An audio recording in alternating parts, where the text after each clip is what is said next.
Welcome back to the 2020 Choral Panorama. Our next session is Into the Unknown, Tips, Tools, and Techniques for Thriving in the Unknown Choral Classroom with Dr. Emily Williams Burch. Dr. Burch is the founder and artistic director of Rise Chorals, a community choir organization in Savannah, Georgia, with a mission of experiencing musical artistry, education, and personal growth through the choral arts and community experiences. Dr. Burch received her doctorate in conducting with doctoral minors in music history and music theory from the University of South Carolina. She is the visiting assistant professor of music and coordinator of music education at the University of South Carolina, Aiken, and she is the host of the Music Ed Matters podcast. Finally, on a note of gratitude, she is one of the servant leaders who spent countless hours planning and then completely rearranging this year's amazing ACDA Southern Region Conference in Mobile, even as the pandemic closures were beginning in real time. Thank you so much for your service. Good afternoon and welcome, Dr. Burch. Thank you so much, Jason. Before you tune out, can you just confirm that everything is visible and that the audio is clear? Yes, absolutely. We have your presentation and your video. Awesome. Oh, I'm so excited to be here today. I feel like this is an extension of home, Florida, right beneath us here in Georgia, and we are about to have an epic rainstorm, which I hear y'all had yesterday. So I kind of want to get the wiggles out. You're going to need your hand right here. This is going to be your bass drum. So this is your bass drum. Let me get this out of the way. Okay, bass drum's here. And your snare drum's on your lap. And you can do that sitting down or on your desk. So here's your bass drum. Here's your snare. So we go like this. And bass, snare, wait, bass, snare. Bass, snare, wait, bass. We go. Is your breath engaged yet? You can also add a snap. Let's slow it down. Watch. If you go bass, snare, bass, snare. Lots of fun stuff. Anyway, I hope that got some creative juices flowing for you, gets a little wiggles out, all of the jazz. Thank you for having me. Today, we are going to jump into some tools and resources that you can tangibly use. If nothing else, you now have some type of body percussion thing you can use to start and focus your rehearsals, however those might be structured. So before we dive into the agenda, I cannot see any of your faces, and it's not awkward at all. It's very awkward, actually. And so I would love for you to think about something that you learned during quarantine. Kind of set that in the back of your mind. What's one thing you've learned or loved about quarantine? Now, on the other side of your mind, what's something that you're excited about this fall? I want you to really think about it. And then right here in the front, I want you to think about something you hope to learn today, and we'll loop back to that question. So back here, you're thinking something you've loved or learned in quarantine. Over here, you're thinking about something that you're excited for this fall. And right here in the front of your mind, I want you to think about something you hope to learn today. So there are a ton of resources that you've already learned from some of your presenters, including all of those non-choral things from Carlton, a ton of ways to include diversity and other types of engagement with social conversations from TUSPA and from Jeffrey Redding and from Eugene Rogers. So it's really an honor to join this lineup. If you want to know more specifically about how to rehearse in this setting, I do encourage you to have some paper to take down notes. I'm going to give you tons of stuff. Let's dive into the next thing. Today, we're going to talk about choir and non-choir things, really get our creative juices going, thinking about things you already do and transferring them specifically to the SEL research, social and emotional learning research. We'll talk about some new technologies. We'll prepare for even more unknowns. We'll do a little bit of chat about advocacy, energy, and we'll end with questions and a little bit of fun. First things up. We need to make the transfer from what we already do as experts in the choral field. And yes, in case no one told you today, you are a choral expert and you're already doing the right thing because you're attending this session today. You are working on yourself. And so in case no one has told you in the last 5 minutes, you are awesome and you are an expert. We're just going to highlight some of the things. Now, before we dive into this SEL research, I have a doctorate, but it is not a PhD and it is not in SEL. not cognitive research, not psychology. There are a lot of things out there in the education and psychology world. And there are folks like in our world, Dr. Steve Seek up in Wisconsin, who says it's our job to do the research and funnel it through the lens of a choir director. And so what I'm doing here, hopefully, is providing you some snippets of SEL. It might be stuff you already know, it might be things you've never really heard, it doesn't matter. I want you to come at this from how can I find something that will connect to my students, and use these thought bubbles as your jumping off point to do your own research, because there's so much great content out there. So what is SEL? SEL stands for social and emotional learning. It's based on cognitive brain research. Generally speaking, there are 5 SEL components, and they are outlined in this image. Self-awareness, think self-spacing. When your choirs step onto the risers and you don't want them to all squish up and do the choir director thing where you move them around. Yeah. Self-spacing is the same as self-awareness, where they know how to get on the risers and space evenly. That's a social and emotional learning category. Self-management, think listening skills as well as the skill to not talk all the time in choir. Self-awareness, number 3, is a fabulous space for exploring the literature and different places as we look at repertoire from all over, facilitating those really important conversations that you've already heard about today.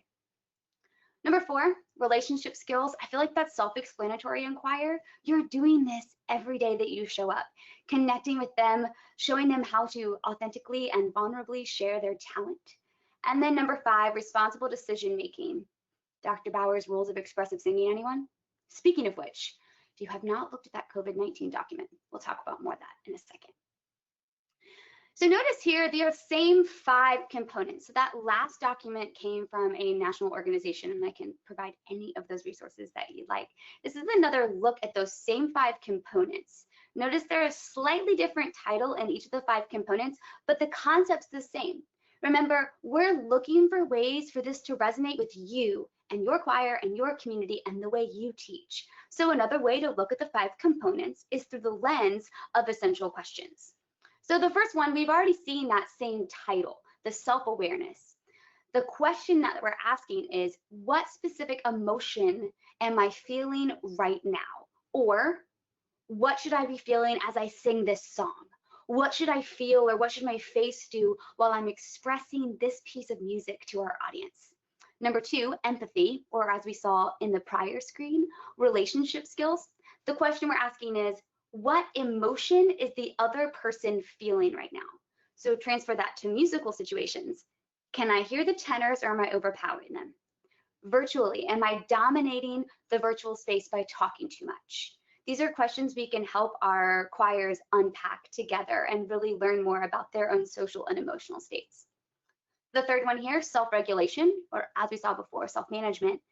It's the ability to keep the cameras on when you're in that synchronous learning environment. It's completing all of the steps in a virtual choir experience, the learning the part, the recording yourself, the going back and listening for errors, the resubmitting, teaching them the self-management or self-regulation of how to complete a process. Number 4, social skills or social awareness. Seeing that other people in the choir have other lived experiences than us.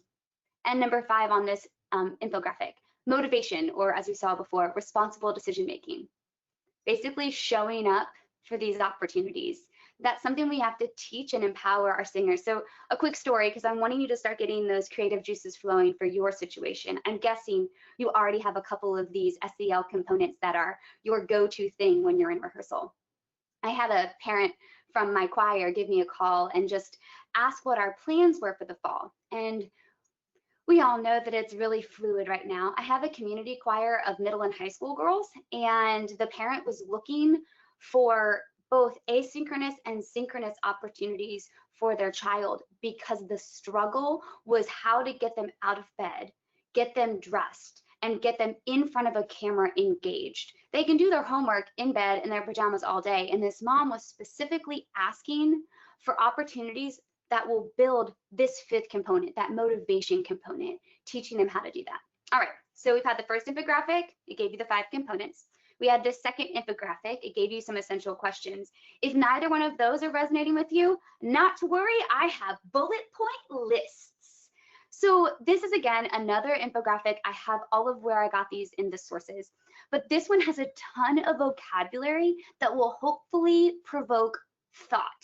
Simply look at one of these squares and ask yourself, how can my choir classroom, how can my voice studio, how can my musical situation, virtual or not, offer opportunities to build at least one of the bullets in the box? Let's look at self-awareness at the top right corner. So this one talks about labeling one's feelings, relating feelings and thoughts to behavior, accurate assessment of strengths and challenges, self-efficacy, and optimism. So I teach middle school girls. I guess a lot of you know exactly what that means when I say adolescent girls, and they don't always know exactly if they are regulating their own self, and they look in the mirror and they have different feelings every day, and having opportunities in choir to sing songs that they can feel powerful with, that's something that we talk about a lot. They love singing the songs that when they're singing, they feel like powerful women and they feel like their voices are strong. That's something that we don't just sing and move on, but we sing and have the conversations about, and that helps build self-awareness in their worlds. I guarantee you're already doing some of these things already. We just have to put the labels on it. So just in case I haven't tossed you enough infographics, and just as you're starting to feel comfortable with that 5-component model, here I am tossing a tree with 7 branches on it. Sorry, not sorry. This image comes from the Indiana Department of Education. The DOE in Indiana has a fantastic PDF, actually was the one that resonated most with my teaching philosophy. They talk about how all of this is based on cognitive research, and as I've been digging in psychology journals and education articles, this PDF, I feel like, put it all together in a way that resonated with my thought process. So I like how it takes the 5 components of SEL and breaks it into 7 pieces that are those advocacy buzzwords in my mind. I'm talking collaboration, connection, insight, critical thinking.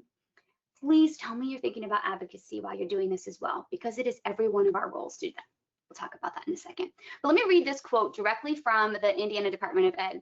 The foundation of these competencies has been developed from the most current brain research, social emotional research, and trauma and culturally responsive best practices.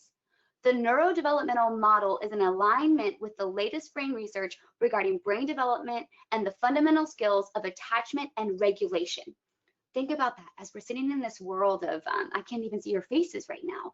I have to regulate what it is that you need without ever seeing you. And this is the best quote of this little paragraph. If our social and emotional learning outcomes, programs and competencies are to be reflective of the current brain research addressing the severe level of disruptions, exposure to trauma, and the increasing unmet mental health needs that are occurring in our student populations across the country, we need to address specific areas of brain development with regard to acquiring these competencies. These 7 things, right?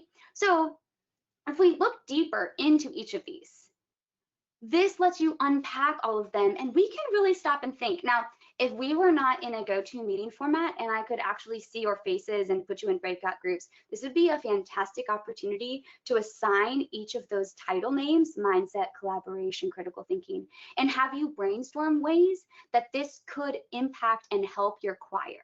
So instead, I'm going to go through these by myself because I have my imaginary people in my head as I'm staring at the computer screen. And I want you to make sure that you are asking questions and maybe writing down some of your ideas so we can share them later at the end when we kind of collaborate all together. So let's look at these in detail. Mindset. This is, quote unquote, the ability to give and receive constructive feedback. I mentioned this earlier, but the virtual choir kind of got a bad rap at the beginning of quarantine because it isn't really singing together. However, if you change your mindset, and you think about it as teaching a process and teaching really good sequential teaching to your singers, the virtual choir video can be a fantastic example of mindset in giving our singers the ability to give and receive constructive feedback, whether that's with you directly For example, Mary Biddlecombe does a great model of this. She had her youngest singers, I think first and second graders, submit audio recordings that they recorded while they were doing virtual rehearsals, and they emailed them in a certain format. And she would give them all feedback. And the next week they'd do another audio and she would give them all feedback. And the next week they'd do a video and it was informal. She'd give them feedback, eventually leading to where they put on black and did an entire recording that became the Blair's Children's Choir YouTube concert that was available for about 48 hours. So that process didn't just teach our singers the confidence and the vocal technique and the music reading skills, it also taught them how to receive feedback and make changes. Another example, number 2, collaboration. This is the ability to work well with others. My choir, Rise, has the coolest collaboration plan this 2020-21 year. And I'm actually so stinking excited that we had this pandemic that made this possible. We are partnering with a choir in Lawrence, Wisconsin, with the director Karen Bruno, and we're having once a month social learning experiences where we come together and Karen and I exchange teaching. Our singers get to become like pen pal, conversation pals, and breakout sessions. And it ends with a fall, winter, holiday-ish party and a spring concert collaboration event, all through Zoom. Wisconsin, Georgia. How cool is that? Our students will be able to really learn to work with people, not just in their community, but in a completely different cultural setting. I'm so excited. Number 3, critical thinking. This is something we've heard about a lot, especially I remember that first year ed class we all took as freshman, sophomore. So this is critical inquiry skills, the ability to make constructive choices. Anybody hearing Dr. Bauer's rules in the back of their head? I actually have a big, huge whiteboard behind my screen that has every single one of the rules that my girls came up with last year. And they're rules like the rule of aspiration, and that's the one they came up with for spitting out the consonants. But they're able to really make constructive choices as they develop their own rules of artistry based on those that came from Dr. Bauer's. Number 4 on this screen, we have connection, the ability to understand and respond to the needs of others. You've had lots of ideas on how this can happen today with the other fabulous presenters. If you need more, a lot of the guys you heard today actually are appearing on my podcast, Teacher PD Week, but we can talk about that more another time. So mindset, collaboration, critical thinking, and connection. Let's look at the next 3. Insight is knowing your emotions and how they affect your thoughts and actions. This is a really important one, I think, as we're coming out of the pandemic and we're figuring out what the world will look like beyond. It's a personal thought, but you take it however you want to take it. I think in music making, we're learning about our interactions with the people that sit beside us, that sit in our section, how our section goes into the whole group. Well, now that we are potentially virtual, how does our interaction in that little audio screen, how does that affect other people? What happens if I bring my sadness to the table or my joy to the table, and how do those actions impact everyone else? I think insight and the ability to read those actions is crucial, and we have the best resource ever for that. Have you ever sang one of those songs and all of a sudden some kids in your choir started crying? Or there's always that one activity you do that everybody laughs or claps at the end. Those are SEL insights. Perfect examples. Number 6 on this list is regulation, aka impulse control. Now, I don't know about you, but I cannot Snapchat worth anything. I just am not good enough at snapping a photo and like leaving it be. I want to actually have a conversation. I also am not very good at TikTok, although FYI, it's a fantastic tool for singing with your singers. We can talk about that another time. But I think we should know those platforms and how they function, because those are the choir members we have in our ensembles right now. That's impulsive, it's fast, it's quick. It's like these little 15-second dances that they can do. And I think teaching them moments, like how to hold still at the end of a song so the magic moment doesn't go away. We call it the magic moment because we don't want to ruin the magic moment. There's also a song that goes with it, this magic moment. So when you teach them how to hold still at the end of the song, how to have impulse control, when you teach them to really listen and engage when you're doing an activity in a virtual setting, these are all the regulation.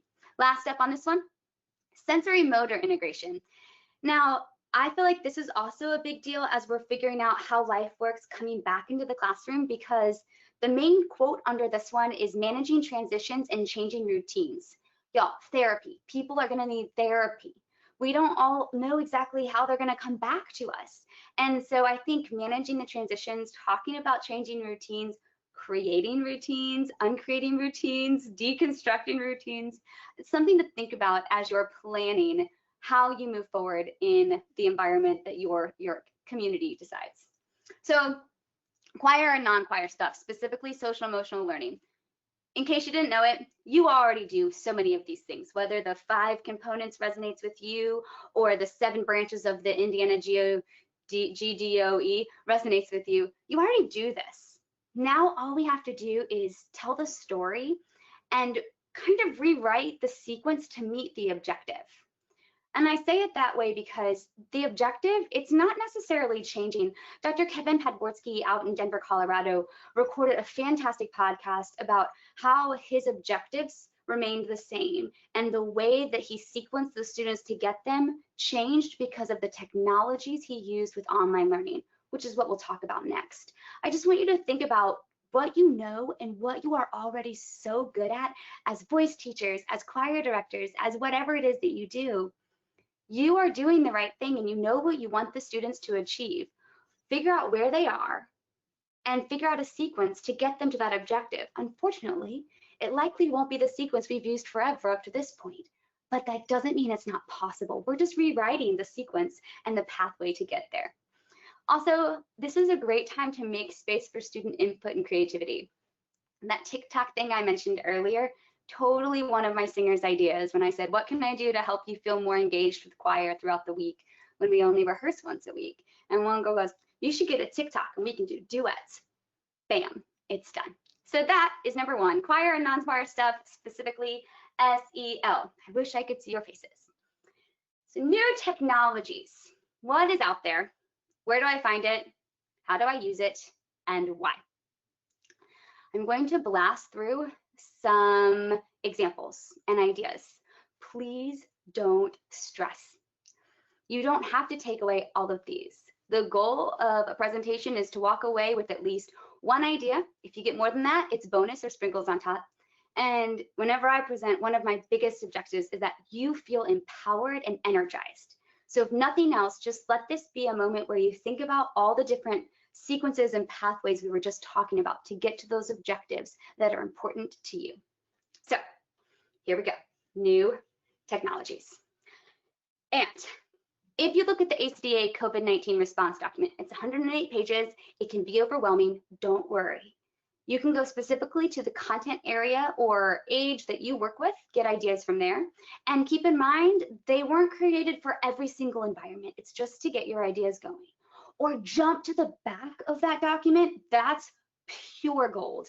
There are content areas and things that can go on your word wall. There are vetted resources for having great conversations. This document is a be all end all and it has links to all of these things.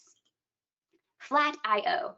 Can't take credit for this one. My friend Dr. Kevin Podworski told me all about it. It's like Finale or Sibelius, only it's cloud-based. So Dr. Podworski used Flat.io to give an assignment to his choir kids. He said, I assign you these measures, go onto Flat.io, copy those measures from your octavo. And as they were doing this, they also added their own expression and their own commentary so that it became their interpretation of the music. And it became a really cool project. And you can hear more about that. I think it was like episode 12 or something of the podcast. But Flat.io is totally worth the checkout.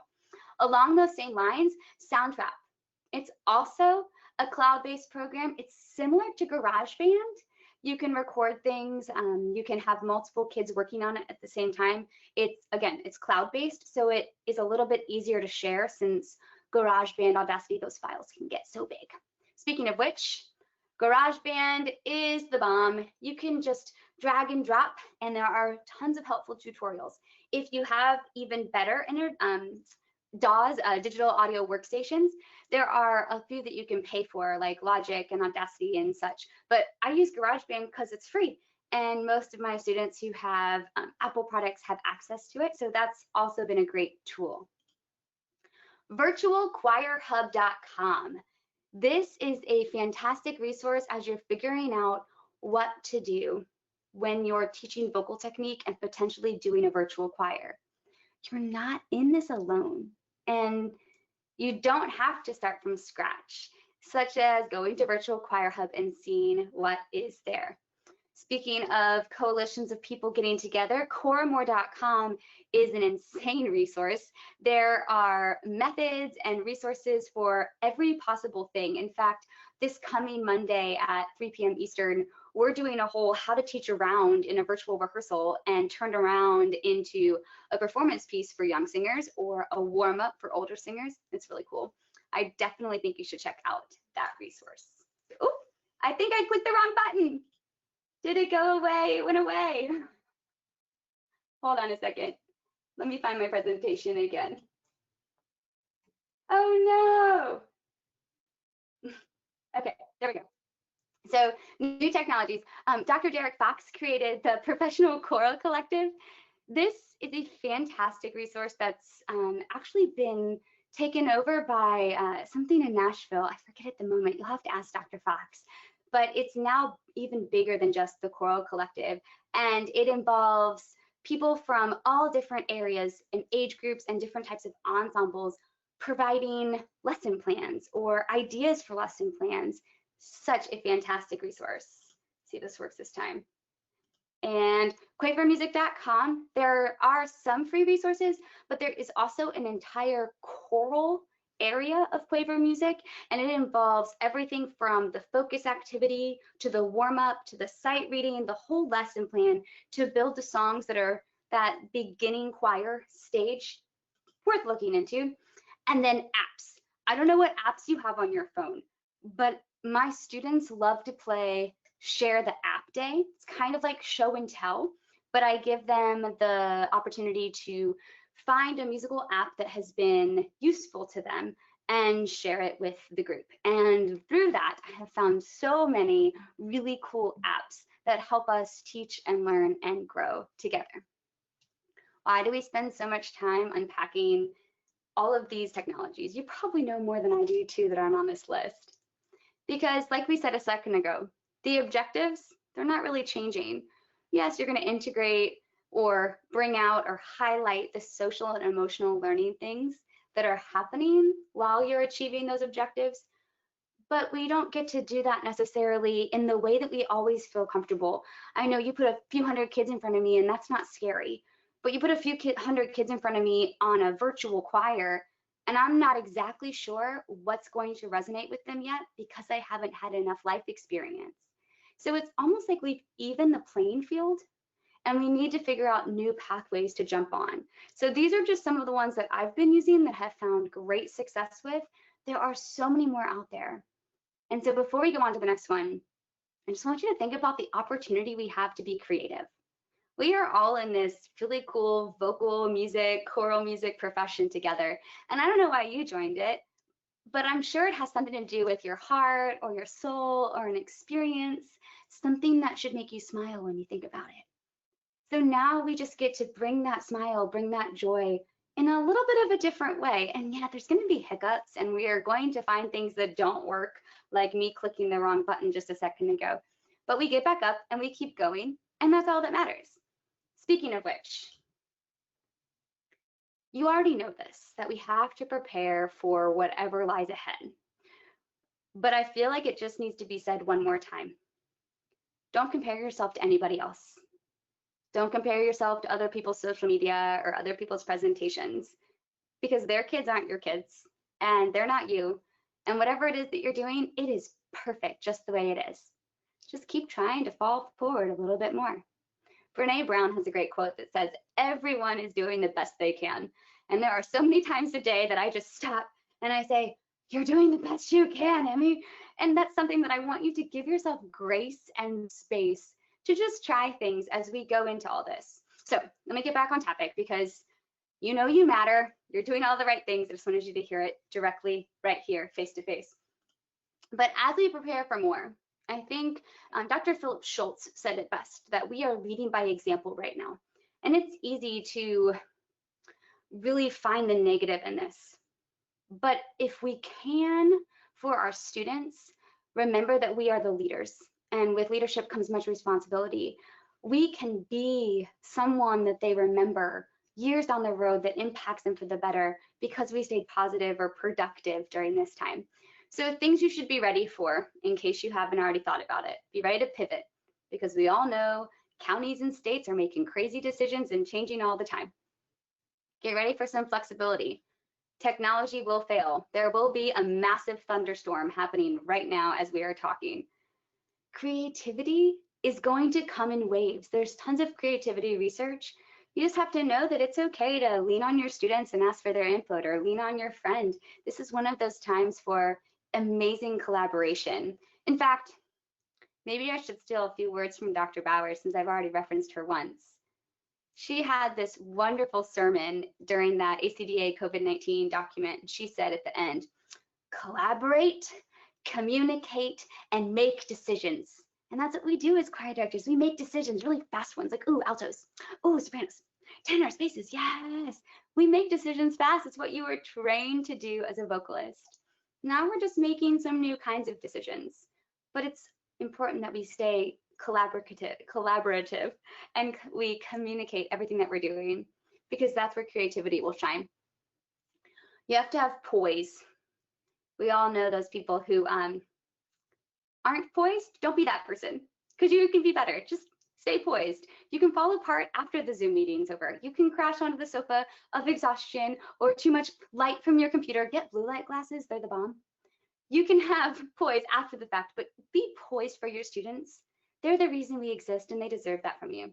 And then, I know this sounds super cheesy, but I think there's such potential here for a fabulous story. I think about honor choir rep. I was just told that one of the gigs I had this fall was being moved to 2021, and they asked if I wanted to change my repertoire selection. And I said, oh, of course, because the singers needed something different before all of this. And I think it'll be interesting to see what new music comes out of this and how we interpret some of the old music through a COVID-19 lens. So as everything's happening, as you fall flat on your face or stand back up or have a creative moment or have no creative moments, think about it as part of a story that we're all going to tell on the other end that will make us even better teachers. Speaking of stories, having served on the ACDA Standing Committee for Collaboration and Advocacy, I came onto the committee with like, yes, collaborating is in my DNA. It's like what I do. I can bring tons of ideas for collaborating to the table, but like advocacy, that's kind of a scary word. It's not my thing. Not anymore. I am all about that big A and little a advocacy. Do you know what that means? Big A, little a advocacy? Well, let's talk about it. So advocacy in general, the definition is telling a story. Big A advocacy is like advocacy in Washington, D.C., or at your state capitol or at your Board of Education. It's the big A advocacy. Little A advocacy is what you do every day. It's going to your local businesses and telling them about your booster club. It's being an advocate, telling the story in your school and in your community. So that's kind of the difference between big A and little A advocacy. You're already doing it, just like all that SEL stuff. You're already doing it. You just have to keep telling the story and kind of highlight it. That's kind of, oh, y'all. It's like that one person that comes to do your observation. You know, when they're doing all those walkthrough observations for your teaching certificate or whatever it is that you're doing, and the principal can't go to all the classrooms, so you get assigned some random person from the Board of Education that doesn't know anything about music. They walk into your classroom and they're like, your lesson plan is missing the following words. And I'm like, okay, well, that's the type of assessment you're talking about. And that's, well, I need the words written on the document. So you just need to take the things you're already doing and write it on the document so people who don't know anything about anything can see that you're already doing all the right stuff. So everybody needs to advocate. Everybody. It's super easy. Just tell your story. That's all. Where? School, community, state, country. In fact, if you guys don't know Amanda Henslick from Connecticut, I think she's president of Connecticut ACDA. She tells this great story of how her state was putting together some type of committee and there was no music representation. So she was just like, hey, how's it going? You need a music representative on your committee. I'm here. And she got involved. It's a cool story. You should ask her about it. How do we advocate? anywhere you want. Press releases, really great, well-written lesson plans, posters, community events, social media, actually using some of the tools on the right. Dr. Lynn Brinkmeyer wrote a book on Advocate for Music, and her website is the bomb. I believe it's like episode 13 or 14 on the podcast, but there's tons of links in the episode notes. She just pours knowledge. There's also a fantastic toolkit on the NAMM Foundation website. This toolkit will give you bits and pieces for everything you need to get started advocating. You can get involved with that big A if that's something that interests you. There's a really awesome grassroots center that writes the letters for you and sends it to your people. And if you haven't gotten your choral journal already, there's a great outline on page 49 about advocacy. Now, we can't pour out to our students with an empty cup. I think that might be why Jason asked me to go last, because I want you to have energy. And if at any point, and I'm so serious, all 214 of you that are on this call right now, if you need anything while you're diving into the unknown, don't hesitate to reach out. I'm happy to share, be a listening ear, anything that you need, because we all are in this and we're all having the same desire. We want our students to have successful and fun experiences. And unfortunately, a lot of that relies on our energy. And just as this presentation is tough because I can't see you, I can't rely on your energy to feed this presentation. And that's making me a better teacher every day. So thank you for being here. Know that I'm here to help you get any energy you need. But I love that empty cup image, that if your cup is not full, you can't pour out. And ideally, you want your cup to pour out because it's overflowing. So you have to find things that fill your cup up on a regular basis. I also like to think about the whole visual of, is your glass a beautiful clear glass with crystal clear water in it? Or have you let dirt accumulate on your glass? Because you have to also find ways to clean that up, because you can't pour out dirty water. That doesn't feed your students. So I think having your clean glass and having your clean, full, overflowing glass is really the big point of the last couple slides here. And I think it goes directly with the SEL advocacy and teaching ideas, because you have to find ways to continue to do that all together. It's all interconnected. So how do you keep the energy? Plan. Do not punt. This is not the time to show up. March, April, that was the time to be like, I don't know what we're doing, let's punt. Not anymore. We have time to plan, and our school systems, although they don't all know what they're doing, they know that we have had a little bit of time to plan. So don't punt now. Now's the time to get behind and plan. Pivot. Change ideas quickly. Try new things, but don't quit. You are too important. Don't rob the world of an opportunity to work with you just because it's hard. Just pivot, change directions. Pour in, don't just drain. Know when you need to step back and take a personal day. That's totally fine. You can take a break. Pick your weather. It is thunderstorming profusely outside, but you don't have to sit under that rain cloud. There is always something really positive, and I have an image for that in a second. And then be around people. This is an alliteration. Plan, pivot, pour, pick, people. You don't have to go at this by yourself. Make friends, now's the time. So to kind of look at all of the tools at this game, I think that we can interact in some way. I think you can ask questions. So what I've designed is the question number game. I don't know if you've played this with your students in Zoom, but it's really fun. Just create a series of questions. In this case, I created 10 questions. And I would typically call on a singer and say, pick a number 1 through 10, and they'll pick a number, and the question allows for everyone to answer in the chat bar. I don't think everyone has chat. Jason, chat up with me. Does everyone have access to chat in this conversation? Yes or no? No, we don't have the chat box open, but they can press the question button. Okay. And I can give you access to see that, but I mean, it'll be individual responses across. Okay, that's okay. Well, I'll just, can you tell me a number 1 through 10? Who has the ability to turn on their sound? Whose sound? I'm sorry. Like, you can talk to me. Who else can talk to me? It should be, I think, just the folks in here as panelists. Okay, so I'm going to ask you a question. Jason, pick a number 1 through 10. Do I tell you or keep it to myself? Yeah, you have to tell me because then I'll tell the question to everyone and everyone can pretend that they're typing it into the chat bar. Okay, cool. I'm gonna say 4. 4. Oh, this is a good one. If you could be any character in a Frozen movie, who would you be? That's obviously not one of the actual content questions, but it does make you smile. Who would you be if you could be any character, Jason? I'm sorry, tell me again, in a which kind of movie? If you could be any character in one of the Frozen movies, who would you be? Oh gosh.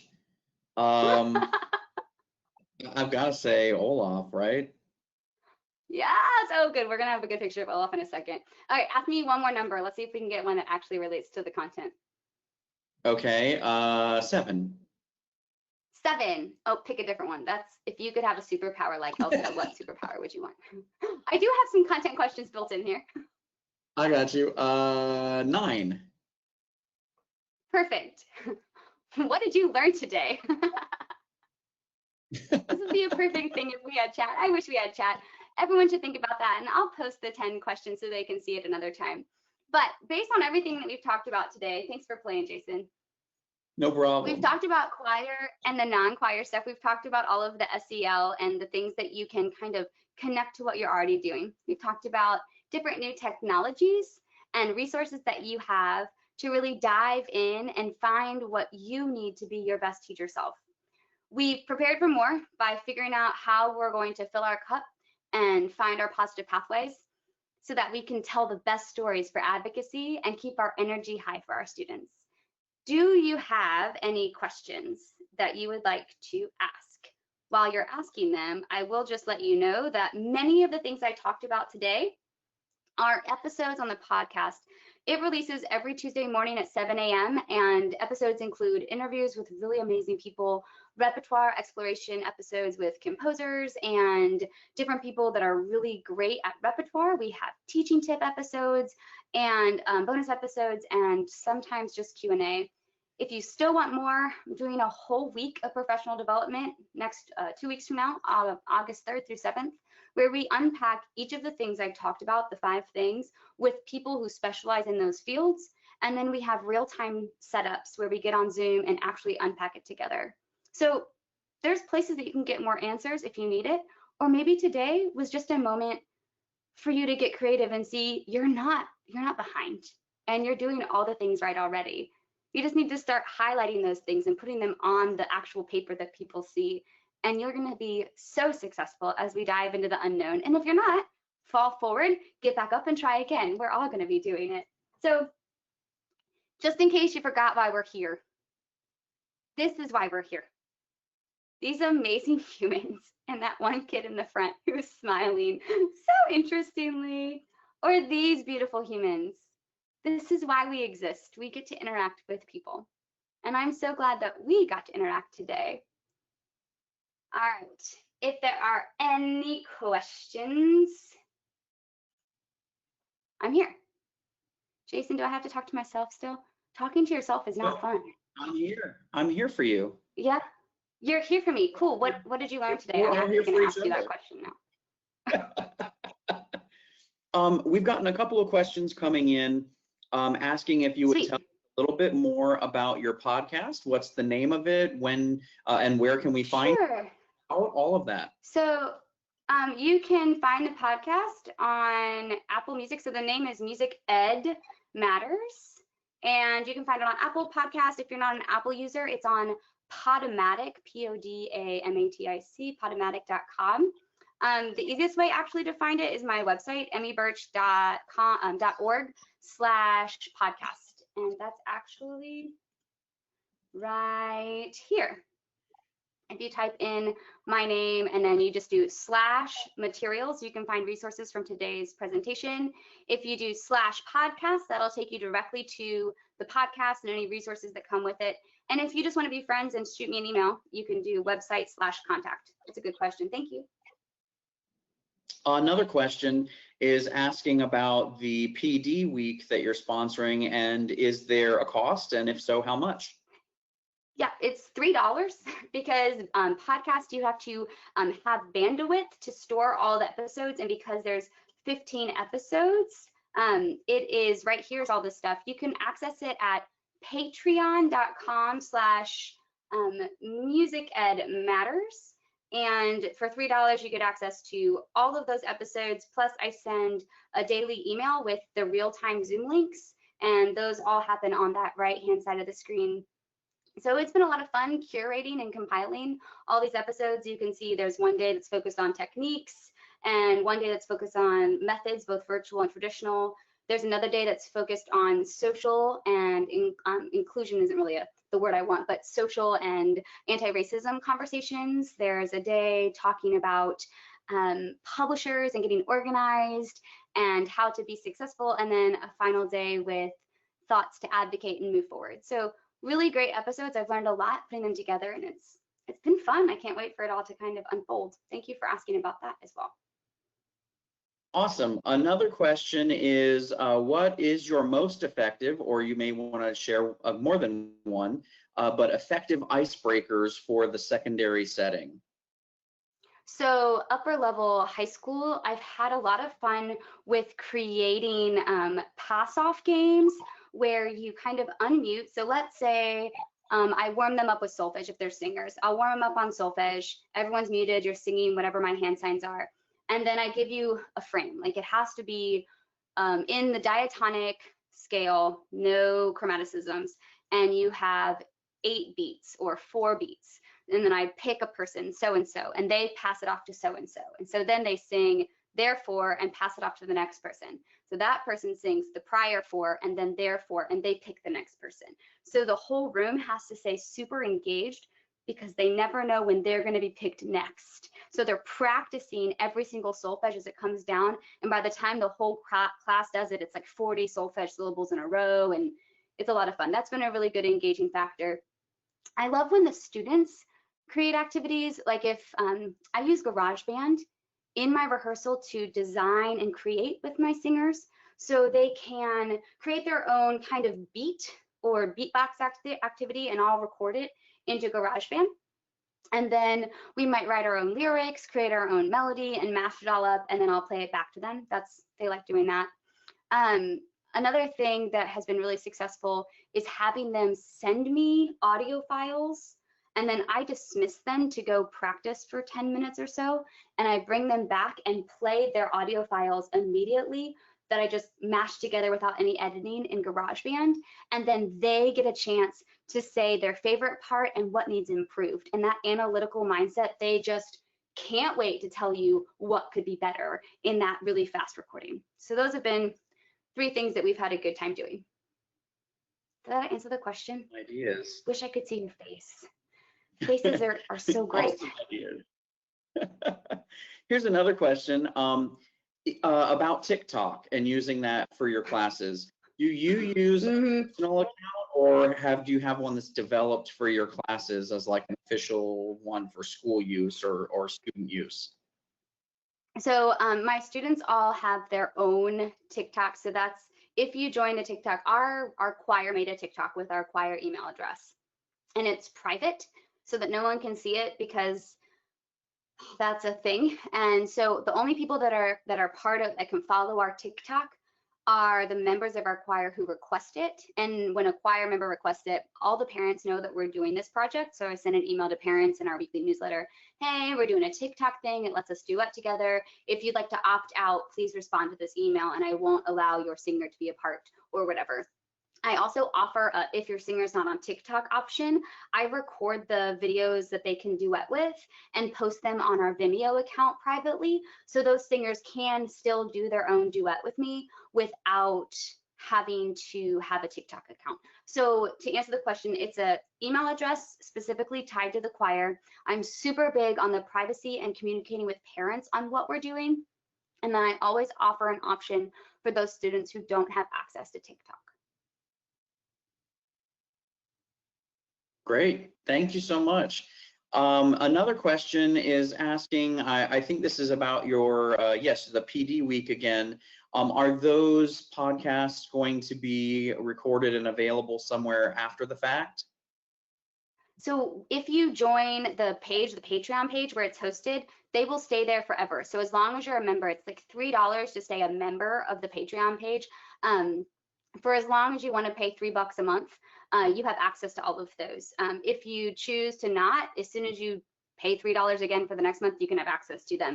It's just a storage thing. There's a couple of episodes that will eventually release on the main page of the podcast, but I think there's only 2 that I've gotten permission from those people to do so with. Otherwise, the platform kind of helps it stay more of a, not a safe space, but we're having really important conversations that I don't think necessarily need to be had in the general public without any type of regulation. Does that make sense, Jason? Did I say that well? Is that clear? Yeah. You can have Absolutely. access to it for as long as you want. Great. Another question, how do you work with students that need remedial help if they don't show understanding at the same pace as the rest of the class? And I assume probably especially in this new virtual environment that we find ourselves in.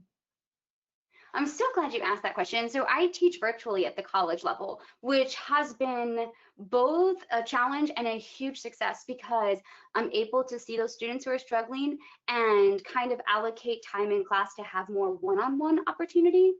I use an app called Calendly, C-A-N-D-L-E-Y, I believe, but Calendly allows me to create a link, and that link connects to my calendar, and Calendly can read when I have openings and no openings. So when I see a student who's struggling, I send them a link and say, hey, I'd love 15 minutes to chat with you. Please pick a time this week.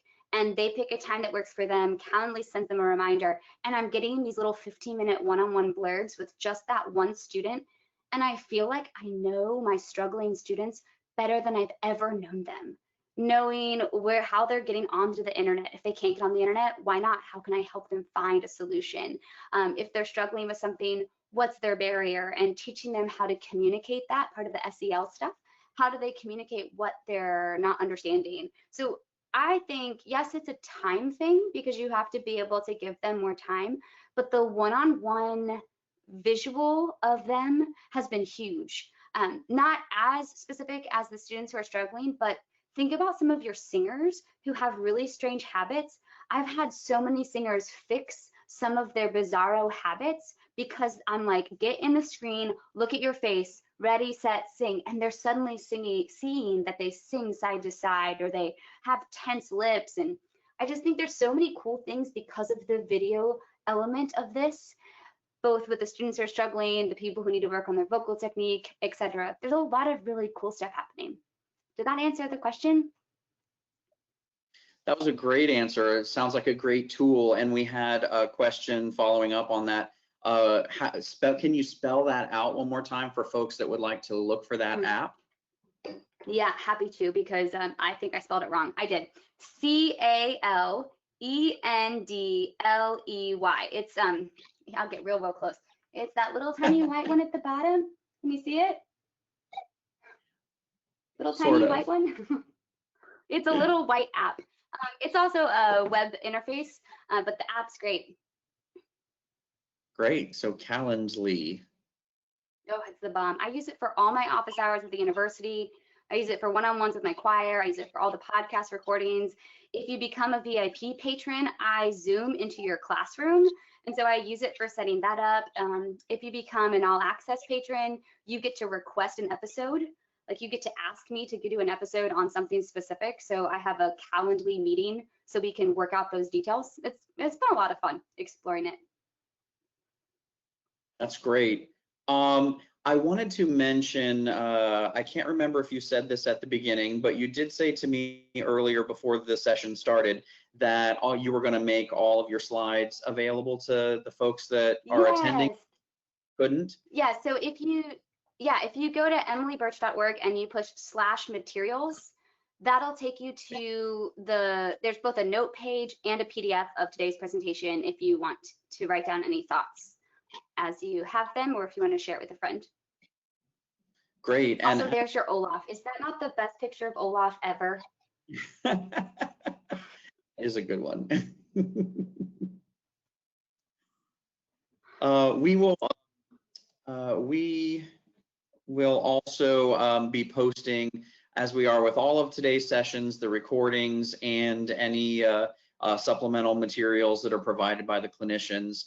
And folks that are listening, we have to wait, of course, for the recordings to render and so forth. So they'll probably be posted sometime over the weekend. Certainly we'll send out an email blast to all of our members and everyone who registered to attend today with links to where you can find those recordings and materials. Let's see, there was someone said, can you type that into the chat, but I'm not sure what they were referring to. Either Calendly or something else, maybe. Calendly. It's the word calend and then ly, Calendly. Okay. And you can just shoot me an email if you don't remember it. I'll put it somewhere. Okay, I just sent that to the chat. This has been really fun / interesting. Yep, that's exactly it. I think everyone should have to practice teaching a class without any faces. It's very bizarre. Also, they may have wanted me to type into the chat the address where they could find the resources again. Yeah. So emmyburch.org/materials. 2 M's, EMMY? Yep, 2 M's. .org/materials. Mm-hmm. Okay, sending. Exactly. Perfect. This was fun. I'm glad people stuck around a little bit. Oh, more questions. That makes me happy. I think I've gotten to the end of the questions. Phew, okay, cool. I'm staying back, but I do also want to tell you that there were many comments put into the question bar too, just to thank you for your session and how useful it's been, and for your energy and your smile. Our folks have really enjoyed your session today, so thank you so much for that. I really appreciate it. Well, thank you so much for letting me be here. I love my Florida friends, and I look forward to seeing what we all do as we kind of go into the unknown. Absolutely, absolutely. Well, thank you so much for all of the great information and ideas shared with us this afternoon, Dr. Burch. Again, we want to thank our at Head's House of Music and Hal Leonard for your support in this endeavor. This special virtual edition of the annual Choral Panorama would not have been possible without your support. I hope that our day has left your glass neither half full nor half empty, but newly refilled. For those of you who are not choral directors in Florida, we thank you so much for joining us for the 2020 Choral Panorama.